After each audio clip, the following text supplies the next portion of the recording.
Last 6 மந்த்ல FIs பாத்தீங்கன்னா கன்சிஸ்டன்டா செல் பண்ணிட்டே வந்திருந்தாங்க. பட் இந்த ஆகஸ்ட் மந்த்ல நெட் பையரா மாறி இருக்காங்க. ஆல்மோஸ்ட் 2000 கோடிக்கு மேல வாங்கியிருக்காங்க. இந்த அமௌண்ட் கொஞ்சம் கம்மியா இருந்தாலும் இது ஒரு பாசிட்டிவான சைனா தெரியுது. அப்படி எந்த கம்பெனில தான் இவங்க இன்வெஸ்ட் பண்றாங்க நான் ஃபர்தரா அனலைஸ் பண்ணி பார்த்தேன். ஆல்மோஸ்ட் 100 கணக்கான mid cap small cap companies எல்லாம் பாத்தீங்கன்னா இவங்க இன்வெஸ்ட் பண்ணிட்டு வராங்க.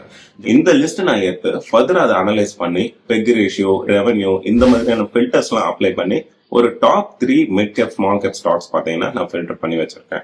அதுல ஃபர்ஸ்டா இருக்கிறது தான் பாத்தீங்கன்னா செடிமெக் மெக்காட்ரானிக்ஸ். இவங்க என்ன பண்றாங்கன்னு பாத்தீங்கன்னா இந்த மாருதி மாதிரி ஓஇஎம்க்கு அட்வான்ஸ்டு எலக்ட்ரானிக் சிஸ்டம்ஸ் பாத்தீங்கன்னா மேனுஃபேக்சர் பண்ணி ப்ரொடியூஸ் பண்ணிட்டு வராங்க. இவங்க பெக் ரேஷியோ பாத்தீங்கன்னா ஆல்மோஸ்ட் 1 கீழே இருக்கு. இவங்களோட ரிட்டர்ன்ஸும் பாத்தீங்கன்னா 35% மேல வச்சிருக்காங்க.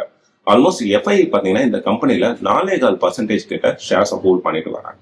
செகண்ட் ஸ்டாக் பாத்தீங்கன்னா குவாலிட்டி பவர். இவங்க இந்த ஹை வோல்டேஜ் எலக்ட்ரிக்கல் எக்யூப்மெண்ட் எல்லாம் பாத்தீங்கன்னா மேனுஃபேக்சர் பண்ணி வேர்ல்டு லெவல்ல எக்ஸ்போர்ட் பண்ணிட்டு வராங்க.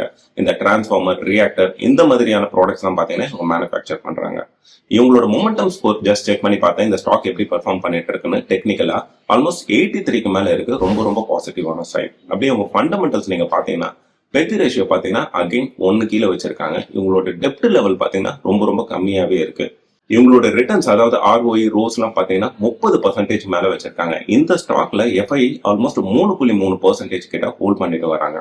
தேர்டு பாத்தீங்கன்னா எம்கியூ ஃபார்மா. இந்த கைனகாலஜி, கார்டியாலஜி இந்த மாதிரி ஸ்பெஷலைஸ்டு ஃபீல்ட்ல ஏபிஐ ரிலேட்டட் மெடிசன்ஸ் பாத்தீங்கன்னா 70+ கண்ட்ரீஸ்க்கு இவங்க எக்ஸ்போர்ட் பண்ணிட்டு வராங்க. இவங்க ஃபண்டமெண்டல்ஸ் எடுத்து பாத்தீங்கன்னா இவங்களோட டெப்ட் லெவல் ஆல்மோஸ்ட் 0.3 தான் இருக்கு. இதே மாதிரி உங்களோட ரோஸ் ரிட்டர்ன்ஸ் எடுத்து பாத்தீங்கன்னா 24% கிட்ட வச்சிருக்காங்க. இந்த ஸ்டாக்ல எஃப்ஐ ஆல்மோஸ்ட் 5% கிட்ட ஹோல்ட் பண்ணிட்டு வராங்க. ஜெனரலா எஃப்ஐ டிஐ எல்லாம் ஒரு கம்பெனில இன்வெஸ்ட் பண்ணாங்கன்னா கண்டிப்பா நிறைய டியூ டிலிஜென்ஸ் எல்லாம் பண்ணி அந்த கம்பெனி நல்ல growth இருக்கான்னு செக் பண்ணிட்டு தான் இன்வெஸ்ட் பண்ணுவாங்க. இந்த ஸ்டாக்ஸ் நீங்களும் ஃபர்தரா அனலைஸ் பண்ணி பாருங்க. அண்ட் இந்த இன்ஃபர்மேஷன் எல்லாமே உங்க எஜுகேஷனல் பர்பஸ்க்காக தான். இது இன்வெஸ்ட்மெண்ட் அட்வைஸ் இல்ல. வீடியோ பிடிச்சதுன்னா சேனலுக்கு சப்ஸ்கிரைப் பண்ணுங்க.